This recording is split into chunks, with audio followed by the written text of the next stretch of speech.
എന്താണ് നിന്റെ മുഖത്തൊരു മാനത? വല്ല കൊതുകായിട്ട് ജനിച്ചാ മതി.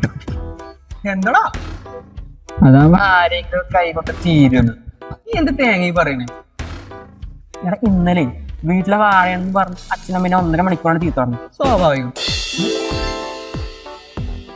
എന്താടത്? അത് ഞാൻ നാടുകൊണ്ട് എഴുതി ചത്ത. പിന്നെന്താ നാടുകൊണ്ട് പൈസ വേണമെന്ന് വിളിച്ചപ്പോ പോയില്ല. ഇത് കൊള്ളാലോ, ഇജാതി ഡിസൈൻ. എടാ നിന്റെ നാടോടിക്കാത്തത് കല്യാണ കത്ത്. അതിന്റെ നാടിന് കുറച്ച് കളർഫുൾ ആയിക്കോട്ടെ നേടി. എടാ അത്രയും ക്രിയേറ്റിവിറ്റി നിനക്ക് വല്ല ഗ്രാഫിക് ഡിസൈൻ പഠിച്ചൂടെ? ഗ്രാഫിക് ഡിസൈനിങ് അതാവുമ്പോ നിനക്ക് ഇഷ്ടപ്പെട്ട ജോലിയും ചെയ്യാറ്. ശരിയാണല്ലോ.